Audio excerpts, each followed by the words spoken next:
Nós somos a primeira igreja batista em Itapevi. Que a mensagem a seguir possa abençoar sua vida. Queridos, nós estamos neste mês dando início então a uma nova série. Estamos iniciando a nossa série Humanos como Cristo. O nosso objetivo durante este mês é olharmos para a humanidade de Cristo. Pois entendemos que o desejo de Deus para as nossas vidas é que nós sejamos humanos como Cristo foi e é. Então nós vamos, durante este mês, olharmos para a humanidade de Jesus e tentarmos compreender o que significa, de fato, através de Jesus, o que é ser humano. Vamos tentar compreender o que é ser humano. Mas eu quero começar esta mensagem primeiro buscando o que a ciência define como um ser humano. Ser humano à luz da ciência.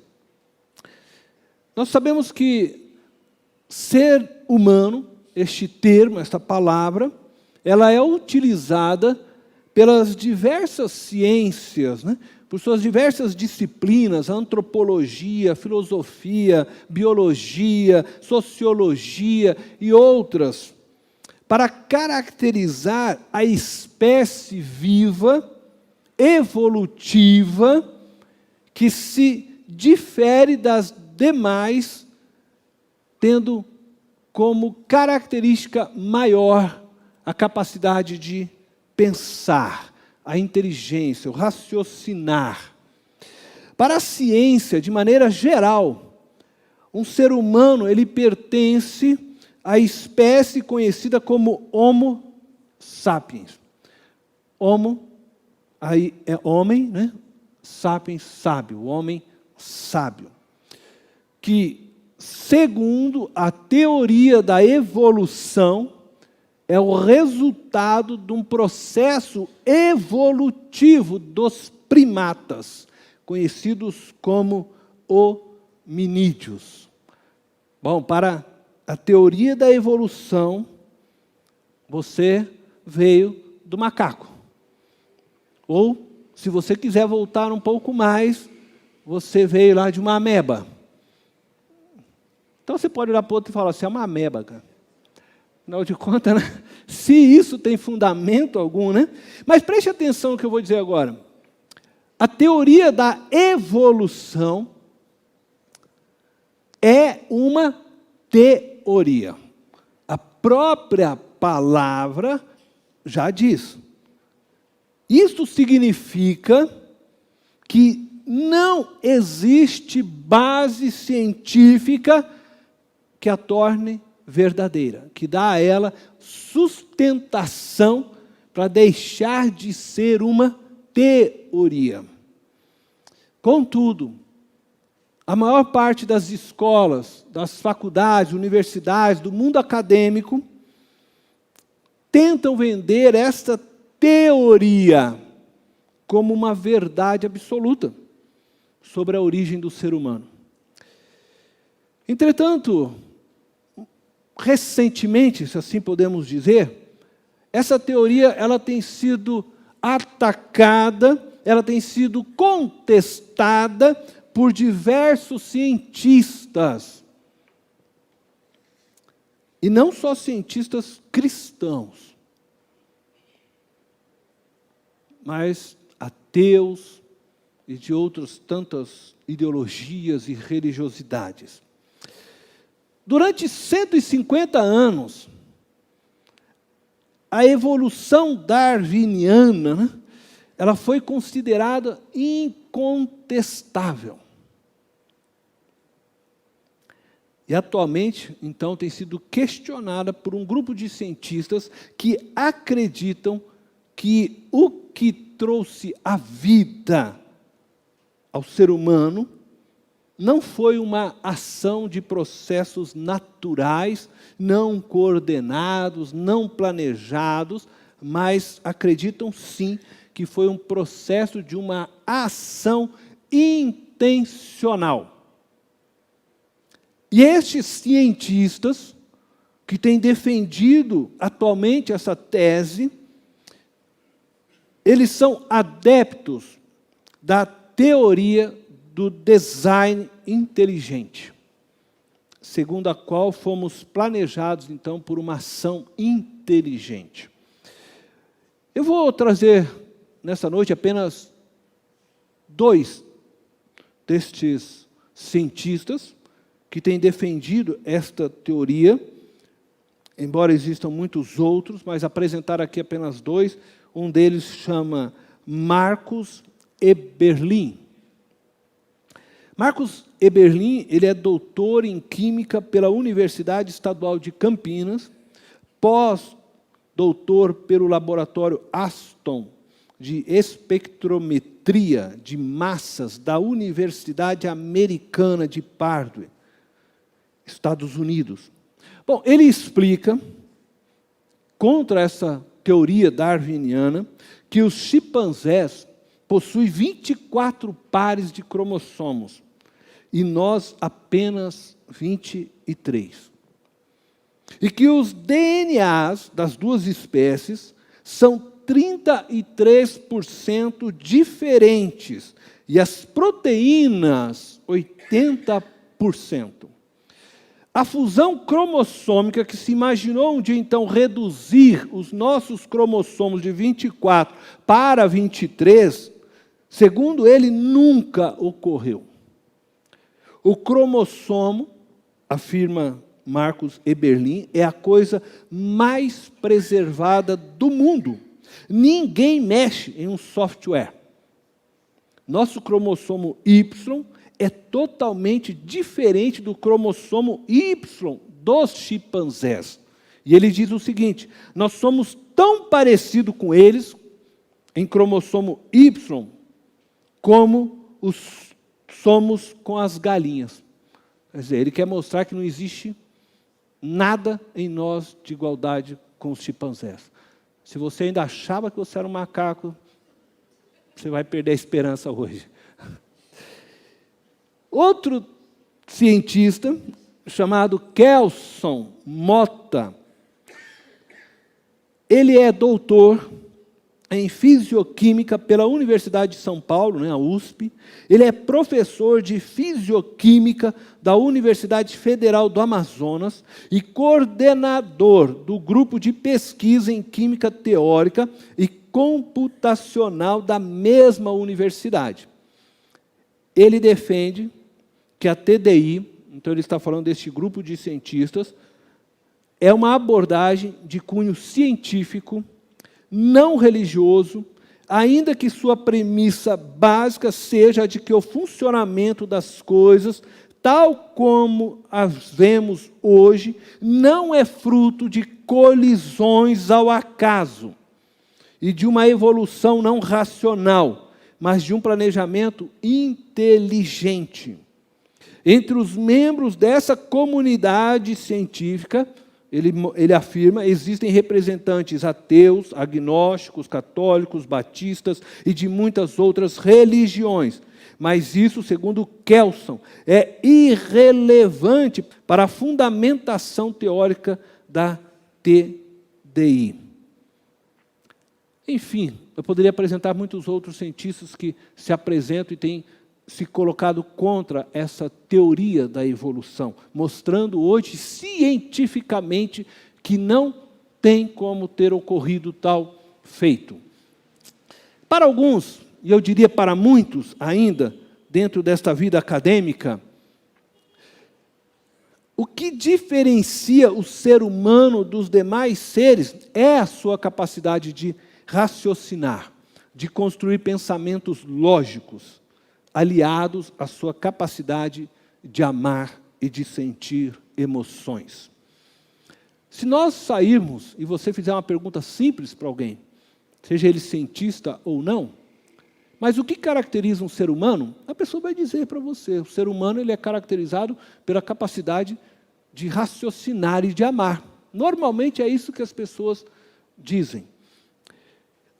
É, então, desta forma, a união do cérebro e do coração que caracteriza o ser humano para muitos. Mas nós vamos ver o que a Bíblia nos ensina a respeito do ser humano. Então vamos falar sobre ser humano à luz da Bíblia. Nós cristãos, não temos dúvidas a respeito do que significa ser um ser humano. O Deus que nos criou, Ele afirma que nós fomos criados à sua imagem e semelhança. Então, nas palavras do próprio Deus da Bíblia, ser humano é um ser feito à sua imagem e semelhança. E nós encontramos isso em Gênesis capítulo 1, verso 26. Então disse Deus: façamos o homem à nossa imagem, conforme a nossa semelhança. O ser humano foi criado por Deus à sua imagem e semelhança. Portanto, já fica claro para nós cristãos que o ser humano não é uma obra do acaso, não é uma obra da evolução. Isso significa que o ser humano foi criado com a capacidade de raciocinar, de amar, de sentir emoções, porque ele foi feito à imagem e semelhança de Deus, o seu Criador. Mas eu gostaria de dizer nessa noite que ser humano não é somente isso, possuir a capacidade de pensar, de raciocinar, ter um cérebro e ter um coração que manifesta sentimentos e emoções. Existe algo mais por trás do ser humano, do ser à imagem e semelhança de Deus. Se desejamos compreender, então, de fato, o que é ser um ser humano, nós precisamos olhar para Cristo, pois Ele foi e é o humano perfeito. Jesus é o que devemos ser como humanos. E o apóstolo Paulo nos ensina isso, quando ele escreve a sua carta aos Romanos, no capítulo 8, verso 28 e 29, e eu quero ler com vocês, diz assim: sabemos que Deus age em todas as coisas para o bem daqueles que o amam, dos que foram chamados de acordo com o seu propósito. Pois aqueles que de antemão conheceu, também os predestinou para serem conformes à imagem de seu Filho, a fim de que ele seja o primogênito entre muitos irmãos. O apóstolo Paulo está afirmando à igreja de Roma e a nós, por meio desta palavra, que fomos predestinados a sermos como Jesus Cristo. Nós somos predestinados a ser conforme a imagem de Jesus Cristo. Então, ser humano é viver a humanidade como Cristo viveu. E Paulo reafirma esta verdade na epístola que ele escreve agora à igreja de Éfeso. Capítulo 4, do verso 11 ao 13. Então, quando ele diz as seguintes palavras: e ele designou alguns para apóstolos, outros para profetas, outros para evangelistas e outros para pastores e mestres, com o fim de preparar os santos para a obra do ministério, para que o corpo de Cristo seja edificado, até que todos alcancemos a unidade da fé e do conhecimento do Filho de Deus, e cheguemos à maturidade, atingindo a medida da plenitude de Cristo. Ora, o que Paulo está dizendo é que Deus deu à sua igreja alguns homens, isto é, Ele presenteou a igreja com alguns homens que ocupam um ministério, um serviço, para ser apóstolo, profeta, evangelista, pastores e mestres, estes homens têm o fim de preparar os santos, que é a igreja, para a obra do ministério que cada um destes, então, recebeu da parte de Deus, para que o corpo, no final de tudo, seja edificado, e o corpo precisa ser edificado, segundo Paulo, ao ponto que todos alcancemos a unidade da fé, que todo o corpo alcance a unidade da fé e do conhecimento do Filho de Deus. Então nós chegamos à maturidade. E maturidade aqui para Paulo é você chegar à medida da plenitude de Cristo. É você chegar a ser exatamente como Cristo. Então nosso alvo de vida é viver a plenitude de Cristo. Nós temos que exercitar, crescer em nossa fé, em nosso conhecimento, para chegarmos a essa maturidade, a sermos como Cristo. Ora, isso significa pensar como Cristo, desejar como Cristo, falar como Cristo, agir como Cristo. Enfim, ser humano como Cristo foi e é. E talvez você esteja se perguntando como isso é possível, né? Mas antes de dizer como isso é possível, eu preciso primeiro compreender como Cristo viveu a sua humanidade, para que nós possamos então entender como é possível sermos humanos como Cristo foi e como Cristo é. Como que Cristo viveu a sua humanidade? Muitas pessoas, e acredito que talvez grande parte dos cristãos, pensam que Jesus viveu sua humanidade sendo Deus e homem ao mesmo tempo. O que eu quero dizer é que essas pessoas acreditam que pelo fato de Jesus ser o Deus que se fez carne, ele possuía ou ele levava algumas vantagens neste mundo. Ele era capaz, por exemplo, de realizar milagres que ninguém realizava. E aí as pessoas pensam que ele fazia porque ele era Deus. Ele era capaz de discernir os pensamentos. Antes que alguém abrisse a boca, ele já sabia que o fariseu estava pensando, ou que alguém estava pensando, e aí se acredita isso, ao fato, não, mas ele era Deus. Ele foi capaz de suportar a fome, enquanto estava sendo tentado por 40 dias. Foi capaz de suportar a terrível dor dos seus últimos dias, até mesmo vencer o pecado, porque a Bíblia diz que não pecou. E nós somos tendenciosos sempre a imaginar, então, que Jesus Cristo fez tudo isso que fez, milagres, venceu a dor, o sofrimento, a morte, ele fez porque ele tinha um lado divino. E não tem algo mais errado do que isso. Embora Jesus é Deus, 100% Deus, Jesus foi 100% homem, enquanto aqui viveu.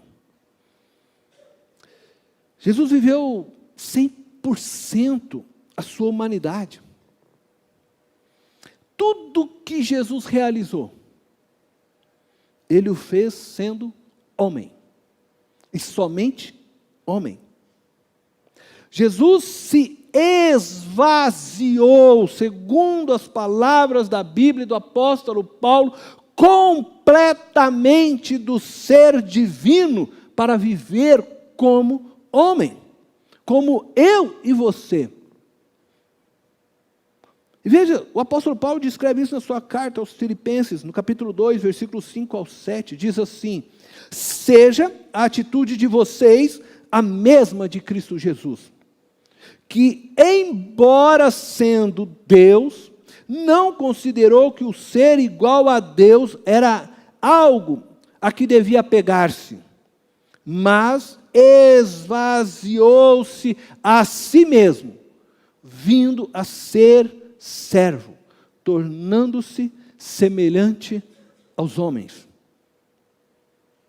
Jesus viveu entre nós 100% homem. E tudo que Jesus realizou, Ele realizou como homem. E é por isso que o próprio Jesus afirmou que se credes nele, se você crer, fará obras maiores do que ele fez. Porque tudo que ele fez como o homem, Jesus. Ele não fez por ser Deus. Ele se esvaziou da divindade que ele possuía. Ora, é mais ou menos lá no céu, Pai, Filho e Espírito Santo, quando estavam pensando na criação, porque tudo isso aconteceu antes da criação. Eles estavam conversando, vamos criar um mundo, vamos criar um ser à nossa imagem e semelhança. E assim o fizeram, e aí projetaram um plano de salvação, caso este ser feito à imagem e semelhança, chamado humano, esse ser humano, viesse a pecar, viesse a errar, fizeram um plano de salvação, o qual o próprio Criador, e aí o Filho diz, olha, eu me transformo num deles, para ir lá e pagar o preço do erro e do pecado deles. Eu me faço igualzinho a eles. Então Jesus decide isso na eternidade com o Pai, com o Filho e com o Espírito. E chega o dia que Jesus precisa vir. E está lá pronto para se tornar aquela pequena criança no ventre de Maria, feito pelo próprio Espírito Santo, e viver a humanidade. Agora Jesus vai descer lá, e aí o Pai pergunta, espera aí um pouquinho. Você precisa virar homem. Plenamente homem. Você precisa se esvaziar. Vamos retirar toda a glória que estava sobre você. Você vai descer para assumir a forma humana.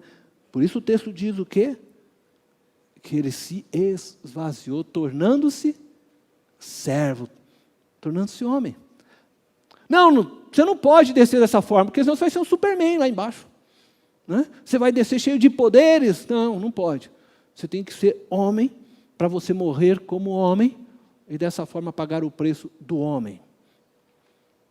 E Jesus assim fez. Se esvaziou, desceu e tudo que ele realizou como homem.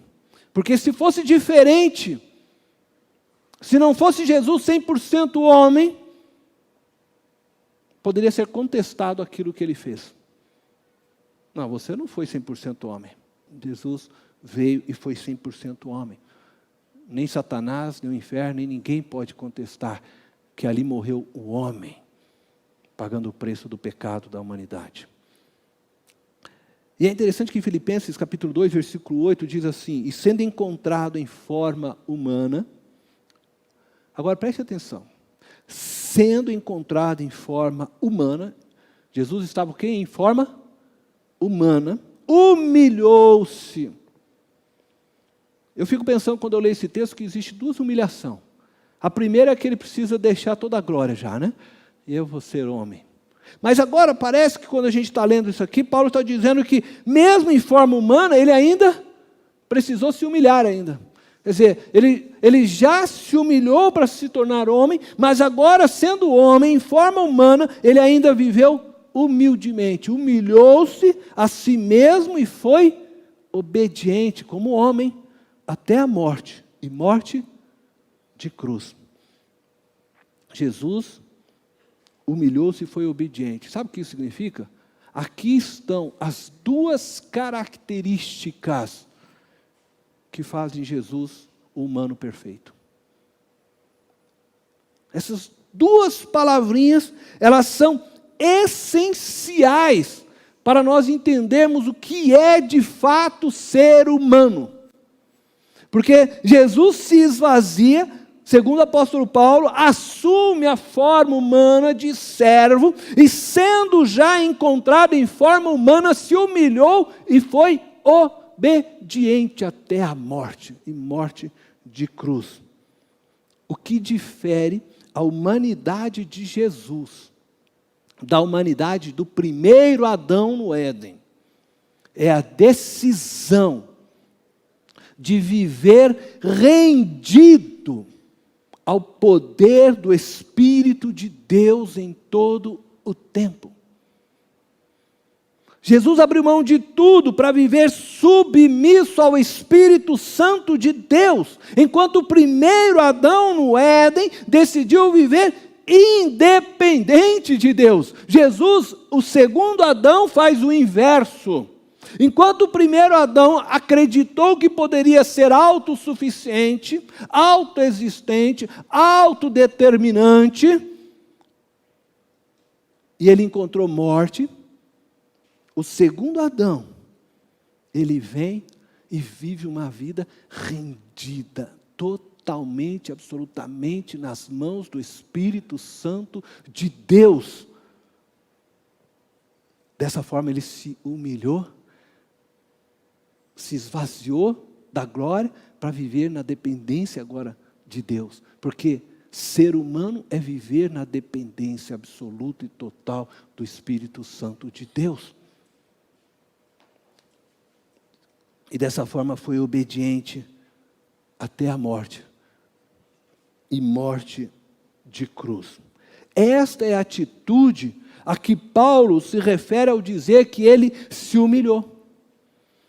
Jesus espontaneamente se esvaziou da sua divindade, se entregando inteiramente, então, como homem, aos cuidados do Espírito de Deus. E isso o tornou um ser humano perfeito.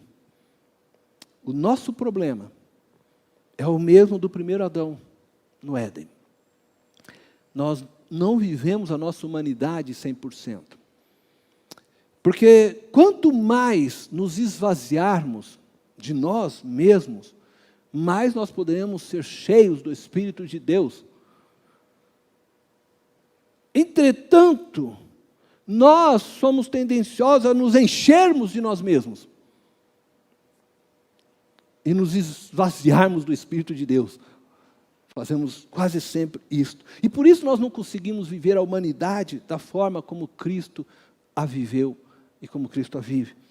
Mas nós somos chamados para isto. Porque como nós vemos, esse é o projeto de Deus. Que nós sejamos conforme a imagem do seu Filho. Jesus é 100% humano por viver 100% sobre o controle e orientação do Espírito de Deus. O que eu quero dizer para você é que cada milagre que Jesus realizou não foi Jesus o homem, ele realizou pelo poder do Espírito Santo. Que todas as vezes que Jesus percebeu as intenções daqueles que queriam derrubá-lo, ele percebeu pelo próprio Espírito que o revelava.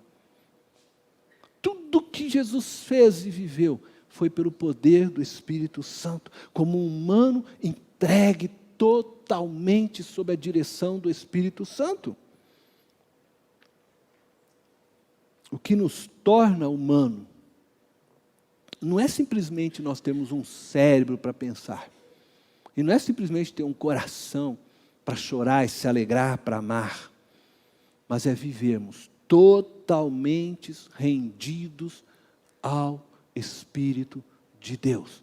Porque esse foi o projeto de Deus lá no Éden, que Adão e Eva deveriam ter vivido, sob o cuidado, a proteção, a orientação e o ensino de Deus. Entretanto, eles decidiram ser autônomos. Nós somos chamados, eu quero dizer, a imitarmos o mesmo sentimento que teve Jesus. É assim que o apóstolo começa. Tendes o mesmo sentimento que teve Cristo Jesus. O sentimento de se esvaziar inteiramente, viver humildemente, submisso ao Espírito de Deus, obedecendo em tudo, confiantemente, ainda que este caminho te leve à cruz. Em sua jornada humana, vivendo sob a orientação do Espírito Santo, Jesus foi levado à tentação. chorou a morte do amigo Lázaro. Se angustiou sobremaneira no Getsêmani. Festejou casamentos. Se alegrou com Marta e Maria em alguns momentos. Foi acolhido por amigos na última Páscoa. Se reuniram, celebraram. Teve fome, teve sede. Foi traído por um dos seus discípulos. Foi abandonado pelos amigos na cruz. Foi caluniado pelos religiosos. Foi açoitado. Cuspiram nele. Foi pregado na cruz. Em sua jornada humana, Jesus viveu tudo o que vivemos. Mas em tudo viveu submisso à orientação do Espírito de Deus. Viveu em sintonia perfeita com a vontade do Pai. E fazendo da vontade do Pai o seu propósito de vida. Viver a humanidade idealizada por Deus é viver com o cérebro, com o coração rendidos ao Espírito Santo de Deus. Ser plenamente humano só é possível quando se vive completamente ligado, conectado, submisso, rendido ao Santo Espírito de Deus. Eu quero concluir com vocês dizendo o seguinte: você que está aqui, aqueles que nos ouvem pela internet, você foi feito para ser um ser humano. Ser a imagem e semelhança de Deus, não a sombra de uma imagem. Mas você só conseguirá viver plenamente a humanidade desejada por Deus, se você se humilhar na poderosa mão de Deus e viver em obediência plena a Ele, sendo inteiramente submisso ao Espírito Santo. O Espírito de Deus, que foi prometido pelo Pai, foi enviado pelo Filho, segundo as Escrituras, diz: Ele te guiará, quando você não souber a estrada que deve escolher. Ele te conduzirá pelas mãos, quando você não conseguir ver o caminho por onde está andando. Te sustentará, quando você não tiver mais forças. Te ensinará quando você não tiver as respostas. Te capacitará quando você não se achar mais capaz. Ele te fará mais que vencedor e te tornará um ser humano como Cristo foi e é. Por isso, eu desafio você hoje a se jogar sem medo, se lançar sem reservas na mão do Paracleto, do Consolador, do Auxiliador, do Ajudador, do Espírito da Verdade, o Espírito Santo de Deus. E te digo mais: se você der ouvido à voz do Espírito que te fala hoje, você fará obras maiores do que Jesus fez. Estenderá as mãos e os enfermos serão curados. Profetizará, diz o texto. Sabe o que significa isso? Você vai falar em nome de Deus. Deus vai usar a tua boca para falar em nome dEle. Terá visões. Significa que Deus te dará projetos. Ele colocará no seu coração projetos para restaurar vidas. Terá sonhos. Isso significa que Deus vai tornar você uma pessoa cheio de esperança, cheio de vida, porque quem sonha é aquele que tem vida e esperança. se você se humilhar e obedecer ao Espírito de Deus, ninguém te segurará. Nada poderá conter a vida e o amor que fluirá de você. Nem correntes, nem prisões te impedirão de falar da glória de Deus. Os desertos da sua vida se transformarão em mananciais de águas. Os caminhos tortos se endireitarão. As estradas montanhosas se tornarão planas. A vida amarga se tornará doce. O luto dará lugar à alegria. Essas são as palavras que o próprio Jesus disse através do profeta Isaías. E quando ele está diante de Nazaré, na sinagoga, ele lê aquelas palavras e disse: o Espírito de Deus está sobre mim. Porque a vida do Espírito transbordou em Cristo. Ele foi o ser humano que foi. E você pode ser, se simplesmente se render ao Espírito Santo. E a vida dele transbordará em você, transbordará na sua casa, transbordará no local onde você colocar as plantas dos seus pés. Então somente creia, se lance nas mãos do Espírito, se esvazie inteiramente e se encha do Espírito de Deus. Feche os teus olhos. Pai amado eterno, estamos diante de tua presença santa. Nosso Senhor, nós queremos viver como Cristo viveu. Nós queremos ser humanos como Cristo foi, totalmente rendido e dependente do teu Espírito. Nós queremos viver, Senhor, com humildade, nos humilhando, porque sabemos que ao nos humilhar na tua poderosa mão, no tempo certo, o Senhor nos exaltará. Nós queremos viver guiados pelo Espírito, conduzidos por ti, Santo Espírito. E nós nessa noite pedimos, ajuda-nos. Ajuda-nos a compreender esta verdade, ajuda-nos a entender esta verdade, ajuda-nos a nos esvaziarmos, como Cristo se esvaziou, para que possamos viver a humanidade que foi projetada e planejada nos céus. Seja conosco, Deus, hoje e sempre. É o que nós te pedimos, Senhor, no teu santo nome. Amém. Esta foi mais uma mensagem especial da Primeira Igreja Batista em Itapevi. Que Deus te abençoe.